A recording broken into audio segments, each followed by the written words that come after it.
السلام علیکم میرے پاکستانی۔ واقعہ کربلا سے ہمیں جو سب سے بڑا پیغام ملتا ہے وہ وہی ہے جس کے بارے میں سرکار دو عالم محسن انسانیت پیغمبر انقلاب حضرت محمد صلی اللہ علیہ وسلم نے فرمایا تھا کہ الحسین مصباح الہدا والسفینۃ النجات، کہ حسین ہدایت کا چراغ ہے اور حسین نجات کی کشتی ہے۔ یہ ہمیں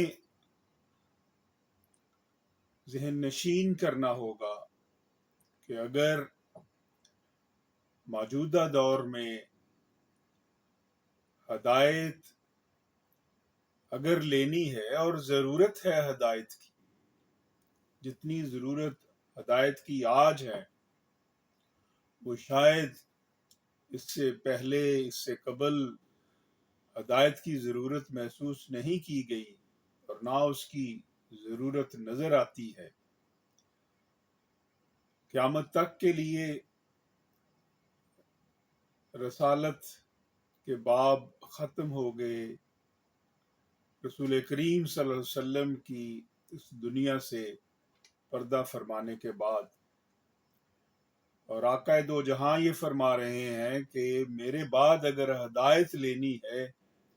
تو امام علی مقام امام حسین رضی اللہ تعالیٰ عنہ سے ہدایت لیجئے۔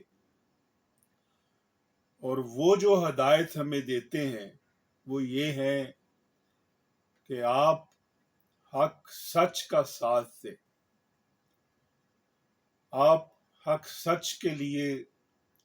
ثابت قدم رہیں، آپ اپنی خاموشی کو توڑیں اور جو ظلم ہے وہ اس کے خلاف آپ کھڑے ہوں، ناانصافی کے خلاف کھڑے ہوں۔ معرکہ کربلا کا پیغام یہ ہے کہ قربانی فقط جان کی قربانی نہیں ہے، قربانی مفادات کی قربانی بھی ہے، قربانی مال و دولت کی قربانی بھی ہے۔ ہم قربانی کو حقیقی معنوں میں قربانی سمجھیں اور ان کمزور لوگوں کے لیے جد و جہد کریں جن کا کوئی آسرا نہیں، جو ظلم کا شکار ہے، جو ناانصافی کا شکار ہے۔ امام حسین کا پیغام فقط پاکستان کے لیے ہی نہیں ہے بلکہ وہ دنیا بھر میں ان تمام قوموں کے لیے بھی ہے جو قومیں خواب غفلت میں ہیں، جو قومیں جہالت میں ہیں، جو اقوام جہالت کی تاریکیوں میں ڈوبی ہے، جن کو کوئی سجائی نہیں دے رہا، جو استحصال کا شکار ہے، جو ناانصافی کا شکار ہے، کہ وہ ہدایت کا چراغ لیں امام حسین سے۔ ظلم کے ساتھ مصلحت کرنے سے حالات نہیں بدلتے، ظلم کے خلاف چپ رہنے سے حالات نہیں بدلتے، ظلم کے خلاف خاموش رہنے سے حالات نہیں بدلتے۔ حالات اگر بدلتے ہیں تو ظلم کے خلاف، ناانصافی کے خلاف کھڑے ہو کے بدلتے ہیں۔ اور میں سمجھتا ہوں کہ جہاں پہ واقعہ کربلا میں امام حسین رضی اللہ تعالیٰ عنہ کی شہادت ہمیں ظلم کے خلاف ڈٹ جانے کا پیغام دیتی ہے، وہاں آپ اندازہ کیجئے کہ حضرت سیدہ زینب رضی اللہ تعالی عنہا کا جو یزید کے دربار میں خطاب ہے، وہ خواتین کے لیے میں سمجھتا ہوں ہدایت کا بہت بڑا چراغ ہے، ہدایت کا سرچشمہ ہے۔ آپ تصور کیجئے کہ یزید کا دربار ہے، خوف ہے، دبدبہ ہے، رعب ہے، ظلم ہے، کربلا کے شہداء ہیں، اور وہاں پہ بی بی زینب کو پیش کیا جاتا ہے، اور وہاں پہ جو تاریخی خطاب فرمایا حضرت سیدہ زینب رضی اللہ تعالی عنہا نے،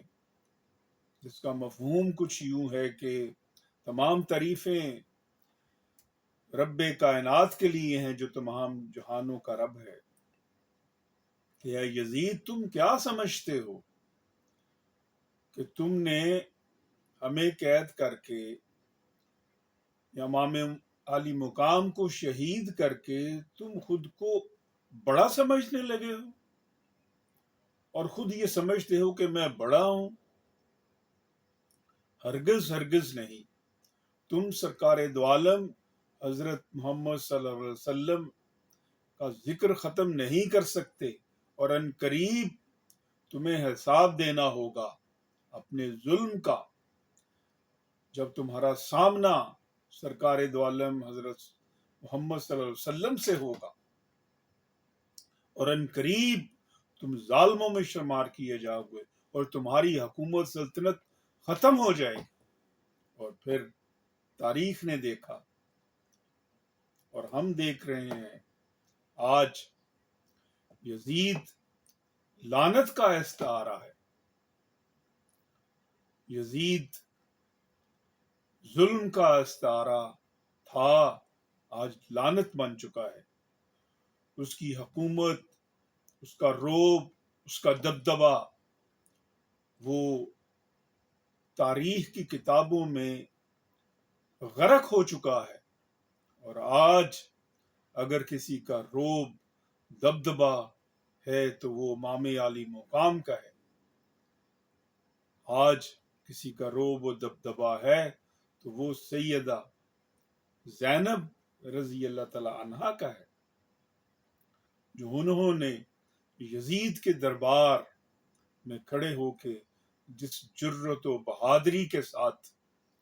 یزید کو مخاطب کیا، یہ ہم سب کے لیے بہت بڑا لیسن ہے۔ سیدہ زینب کی تقریر میں، جو کہ میں اس شعر میں اس سارے واقعہ کربلا کے پیغام کو بیان کر کے اجازت چاہوں گا کہ مفاہمت نہ سکھا، مفاہمت نہ سکھا کسی جبر ناروا سے مجھے، میں سر بکف ہوں لڑا دے کسی بلا سے مجھے۔ اللہ رب العزت پاکستان کی حفاظت فرمائے۔ پاکستان پائندہ باد۔